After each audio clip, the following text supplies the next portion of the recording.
कहूँगा, उन्होंने कहा कि any country without a strong air force is at the mercy of any अग्रेसर.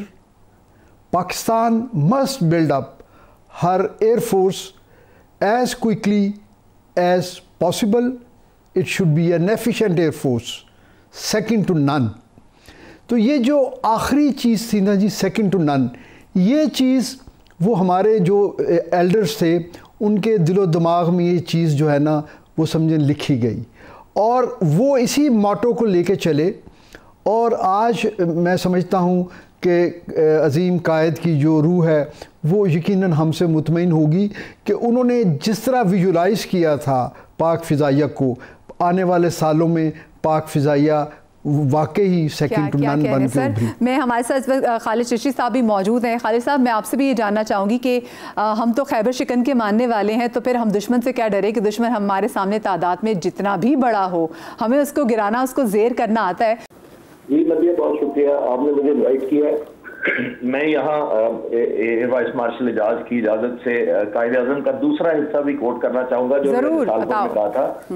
उन्होंने कहा था कि अंग्रेजी में कहा था, मैं कोशिश करता हूँ उर्दू में, उन्होंने कहा था कि डिसिप्लिन और इंडिजिनाइजेशन यानी सेल्फ रिलायंस के साथ ही पाक फ़िज़ाइया जो है वो पाकिस्तान के शायान शान हो सकती है.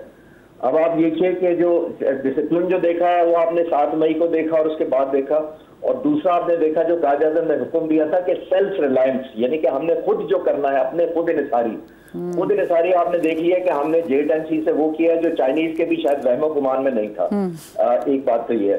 तो ये जहाज बनाना एक और चीज होती है, राफेल जो है वो एक इंडक्ट कर लेना एक और चीज होती है, या कोई भी दुनिया का सोफिस्टिकेटेड वेपन जो होता है उसको जहाजों को या मिसाइलों को फ्लीट में शामिल करना और चीज होती है, और उसकी ट्रेनिंग करना, उसको मास्टर करना, और सबसे ज्यादा बढ़कर उसको इंटीग्रेट करना अपने बाकी सिस्टम्स के साथ, वो बहुत बड़ा कारनामा या चैलेंज होती है.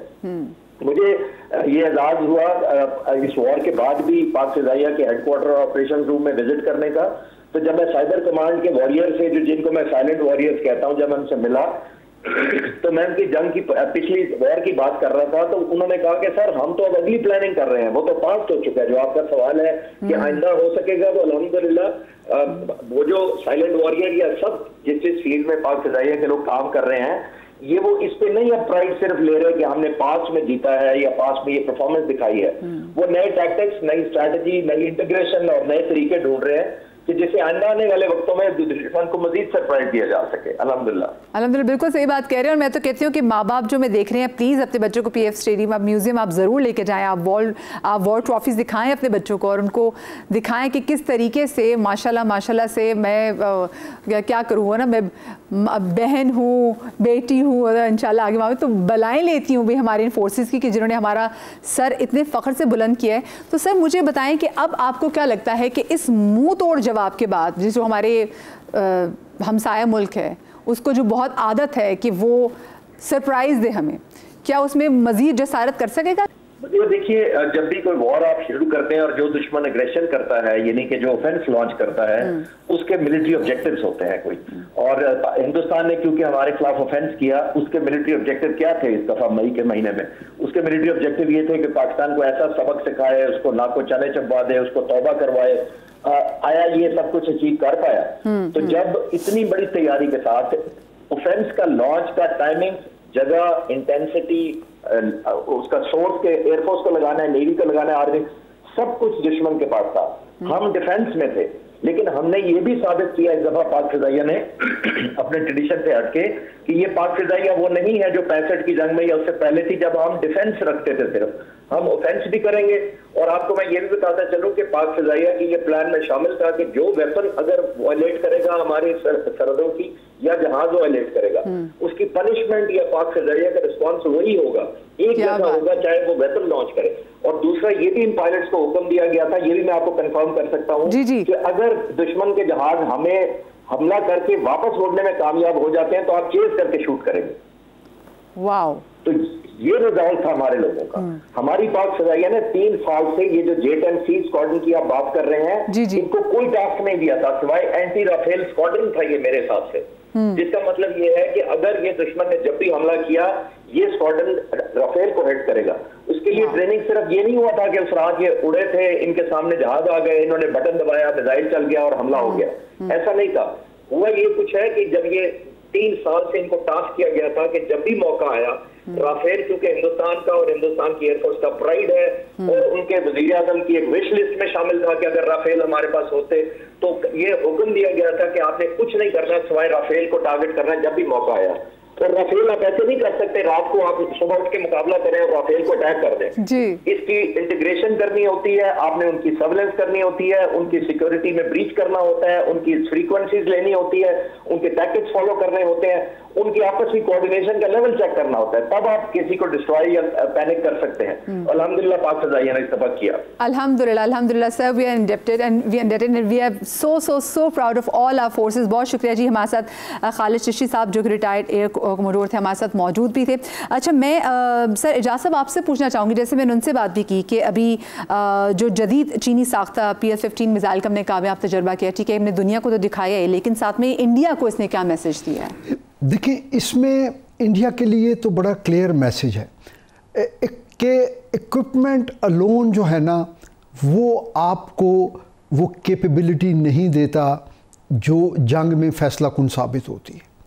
देखें, जो आपने रॉयटर की भी जो है ना एनालिसिस सुने होंगे, पढ़े होंगे कि उन्होंने ये कहा कि ये जिन रेंजेस पे हमने उनको शूट किया वो भारतीय पायलट्स के लिए भी एक सरप्राइज़ था, क्योंकि देखें जो थ्रेटिकल रेंजेस होती हैं ना वो तो ओपन सोर्स पे अवेलेबल होती हैं, इंटरनेट पे आप उनके इक्विपमेंट की, वो हमारे इक्विपमेंट की जो स्पेसिफिकेशंस होती हैं वो मिल जाया करती हैं।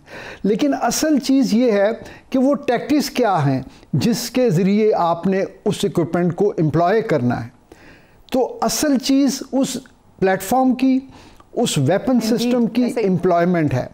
और हमारा अल्हम्दुलिल्लाह ये हिस्ट्री रही है जी कि हम लोग जो हैं, हमारी तरबियत इस तरह होती है कि हम जो मैन्युफैक्चरर की बताई हुई जो स्पेसिफिकेशंस होती हैं हमसे ये डिमांड किया जाता था और अब भी यही किया जाता है यंगस्टर से कि वो उन कैपेबिलिटीज़ से आगे जो है उस इक्विपमेंट को इस्तेमाल करें।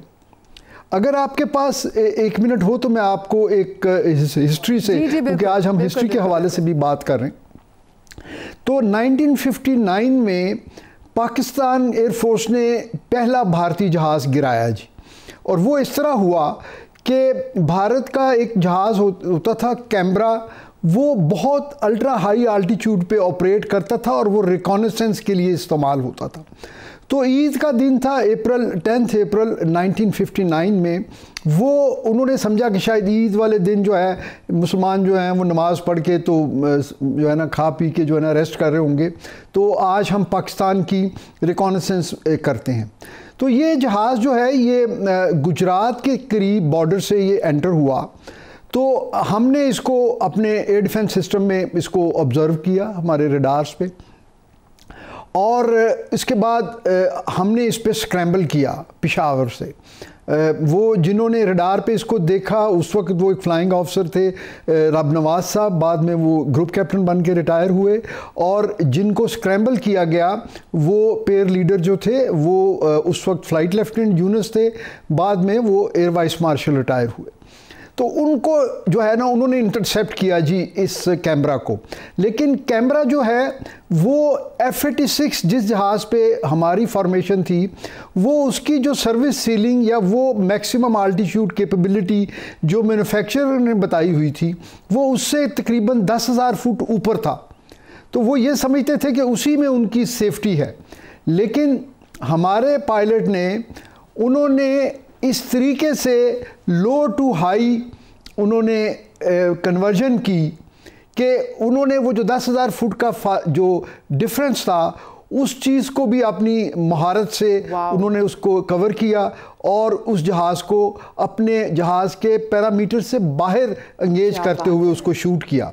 और उसमें एक पायलट और एक नेविगेटर थे, उन्होंने भी इजेक्ट किया और उनको भी हमने अभिनंदन की तरह उस वक्त कैप्चर किया और बाद में वापस किया। चाय पिलाया था, इनको तो हमने मौका ही नहीं दिया ना आसमान में। जी, तो ये हमारी पहली किल थी इंडिया पे।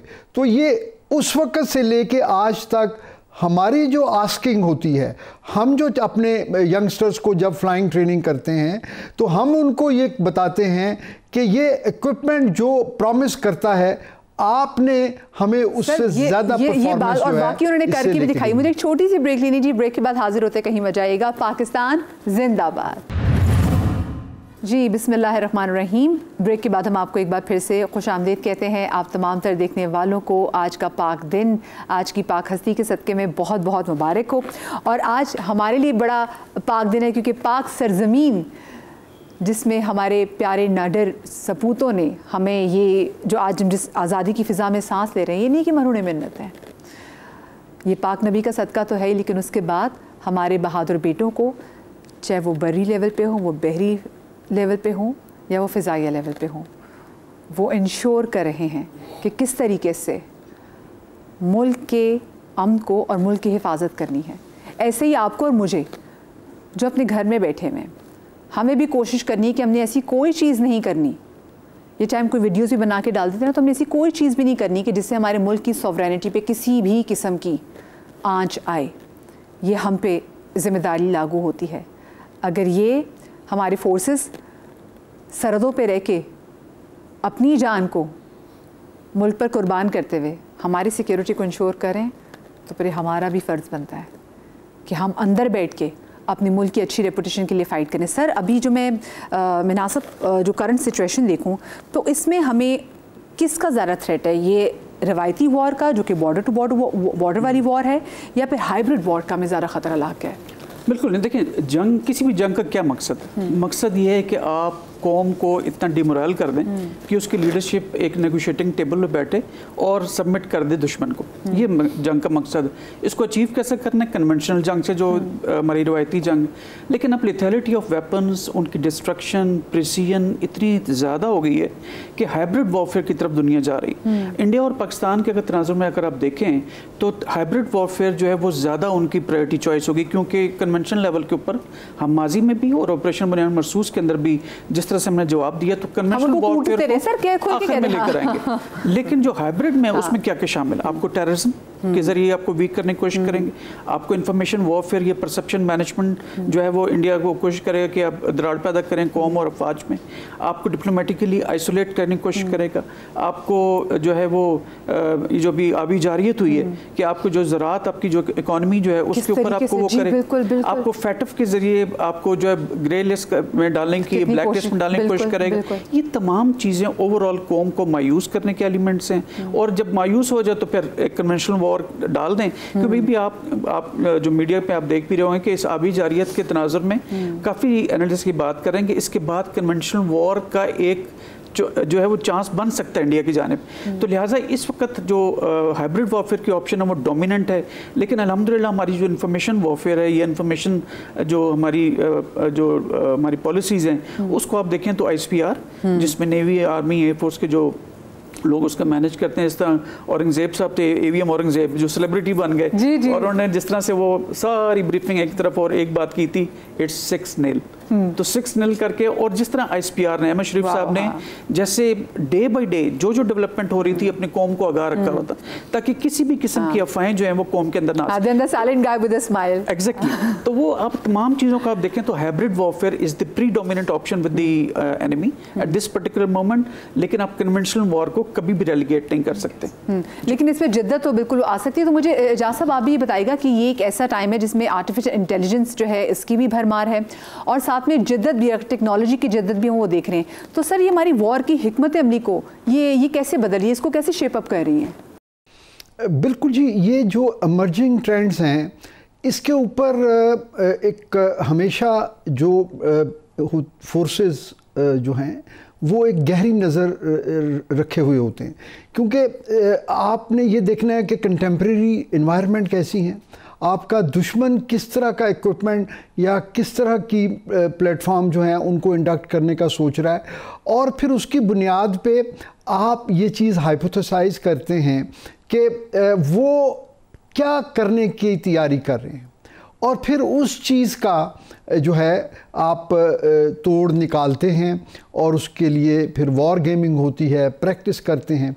तो अभी आप ये देखिए इस जंग में, हालिया जंग में, जहाँ काइनेटिक एप्लीकेशन में पाकिस्तान एयरफोर्स ने जो अल्लाह ने कामयाबी दी, उसके साथ साथ एक ऐसा एरिया, क्योंकि ये एक मल्टी डोमेन जो है वॉर थी, तो इसके अंदर जो है ना इलेक्ट्रॉनिक वॉरफेयर, इसमें EW के प्लेटफॉर्म्स जो हैं, एवेक्स, सपोर्ट एलिमेंट, फोर्स मल्टीप्लायर्स, इसके अंदर हर तरह के जो इक्विपमेंट है जो एयर या स्पेस से रिलेटेड है, वो इसमें इसको इंटीग्रेट करके एक प्रॉपर एक किल चेन बनाई गई और ये काम हुआ।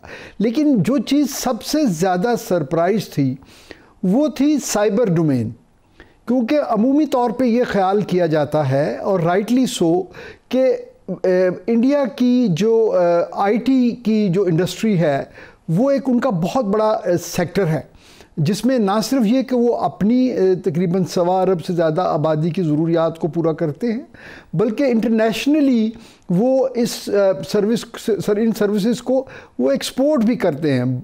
बहुत सारे वेस्टर्न वर्ल्ड का, अमेरिकन, कनाडा का काम जो है वो यहाँ से इंडिया से होता है वर्चुअली। तो उस पर्टिकुलर एरिया में पाकिस्तान की इतनी शानदार कामयाबी कि जहाँ पर हमारे बच्चों ने उनके जो नेशनल ग्रिड थे उनको जो है जैम कर दिया, उनके जो है ट्रांसपोर्टेशन सिस्टम को जैम कर दिया, और इसके अलावा और भी बहुत सारी ऐसी चीज़ें जो अभी तक जो है उनके लिए एक जो है ना, सबसे मज़े की चीज़ ये होती थी, वो यूट्यूब पे जब वो खबरें देख रहे होते थे तो दरमियान में हमारे कौमी तराने भी आ जाते थे। तो ये बहुत हर तरीके से जवाब देने की कोशिश की है। हमें पता तो था जी, एज ए वेटरन हमें, क्योंकि देखें ये जो साइबर डोमेन होती है ना, इसके बारे में जितनी कम से कम बात की जाए वो ही बेहतर होता है। ये बिल्कुल जो है ना बिहाइंड द सीन बैठे हुए जो है ना वॉरियर्स होते हैं, जो अपनी आइडेंटिटी और अपनी प्रेजेंस का कोई सिग्नेचर नहीं देते, और इसी सीक्रेसी में ही इनकी जो है ना सक्सेस होती है। बिल्कुल सर। तो ये इवन हमारे लिए भी ये चीज़ जो है बड़ी सरप्राइज़ थी कि हमने इतने जो है बड़े जो है रिसोर्स रखने वाला मुल्क, जिनकी IT में बड़ी एक महारत है, दुनिया में बड़े बड़े जो IT से रिलेटेड कॉरपोरेशंस हैं, उसको इंडियंस जो है ना वो उसको लीड कर रहे हैं, और वहाँ की जो ह्यूमन रिसोर्स प्रीडोमिनेंटली इंडियन है। अगर आप सिलिकॉन वैली में जाएं, आप सियाटल में जाएं, तो हमने जब हम जंग के बाद चीफ ऑफ एयर स्टाफ ने हमें बुलाया तो हमें इतना अंदाज़ा तो था कि PF ने 2019 के बाद साइबर कमांड बनाई है और इस पे काम हो रहा है। लेकिन जब हम वहाँ गए और उन्होंने जो हमें अपनी कैपेबिलिटी डेमोन्स्ट्रेट करके दिखाई, वो यकीन कीजिए कि वो एक नाकाबिले यकीन एक कैपेबिलिटी है। छोटी सी ब्रेक लेनी जी, ब्रेक के बाद हाजिर होते कहीं मजाएगा। पाकिस्तान जिंदाबाद।